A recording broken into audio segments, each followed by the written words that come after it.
کیا آپ جانتے ہیں کہ دنیا میں سب سے بڑا قرآن بھارت میں موجود ہے؟ راجستھان کے ٹونک شہر کے عربی فارسی سنستھان میں موجود ایک قرآن کی لمبائی 10 فیٹ 5 انچ اور چوڑائی 7 فیٹ سے ادھک ہے۔ یہی وجہ ہے کہ اسے دنیا کے سب سے بڑے ہست لکھت قرآن کا درجہ دیا جا چکا ہے۔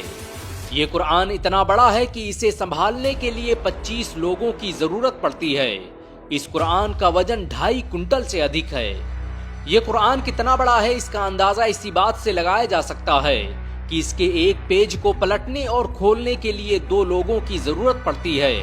اسے کھولنے اور بند کرنے کے لیے پیتل کے قبضوں کا استعمال کیا گیا ہے۔ دنیا کے اس سب سے بڑے قرآن میں بڑے پیمانے پر سونا اور چاندی استعمال کیا گیا ہے۔ اس کی جلد پر چاندی اور کونے پر سونے کی پلیٹیں لگی ہوئی ہیں۔ ٹونک کے مولانا عبدالکلام آزاد عربی فارسی ریسرچ انسٹیٹیوٹ میں رکھے اس قرآن کو دیکھنے کے لیے آج دنیا بھر سے لوگ ٹونک آ رہے ہیں۔ بھارت کے پورو راشٹرپتی سے لے کر سرکاری محکمے کے لوگ بھی اسے دیکھ کر حیرت میں پڑ چکے ہیں۔ یہ قرآن ساہتیہ اور خطاطی کا ادبھت نمونہ ہے۔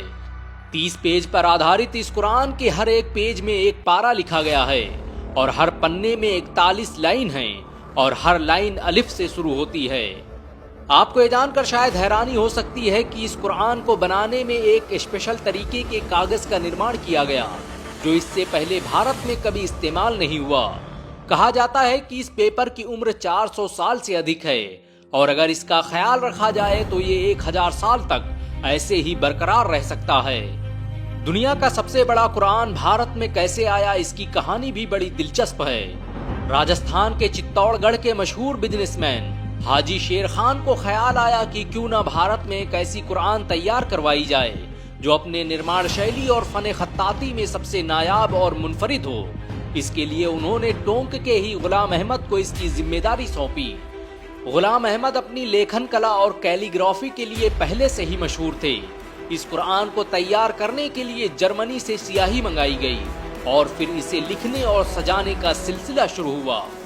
غلام احمد نے اپنے بھائیوں، چاچا اور خاندان کے دیگر افراد کے ساتھ مل کر ایک ایسی قرآن ترتیب دی جو آج پوری دنیا کے لیے کوتوہل کا وشے بن چکی ہے۔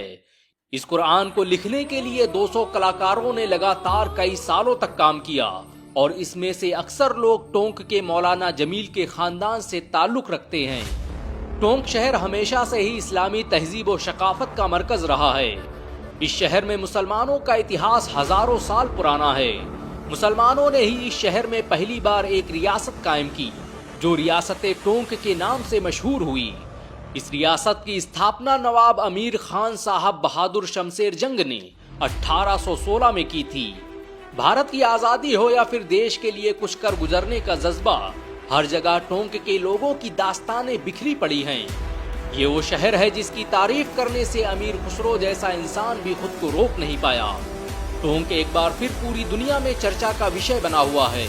یہاں پر موجود دنیا کے سب سے بڑے قرآن کو دیکھنے کے لیے 50 سے ادھک دیشوں کے لوگ ٹونک آ چکے ہیں۔ پوری دنیا حیران ہے کہ کیسے بھارت کے مسلمانوں نے بغیر کسی مدد کے دنیا کا سب سے بڑا قرآن لکھ کر رکھ دیا۔ قرآن ٹونک کیا پوری دنیا کے مسلمانوں کے لیے صرف ایک کتاب نہیں بلکہ زندگی گزارنے کا ذریعہ ہے۔ مسلمان اس کی حفاظت کے لیے اپنا سب کچھ قربان کر سکتے ہیں۔ اگر ایک مسلمان ہونے کے ناطے آپ کو گرو محسوس ہوا ہو تو اس ویڈیو کو لائک اور شیئر ضرور کریں۔ ایسی اور ویڈیو کو دیکھنے کے لیے ہمارے چینل کو سبسکرائب کریں، بیل آئیکن ضرور دبائیں۔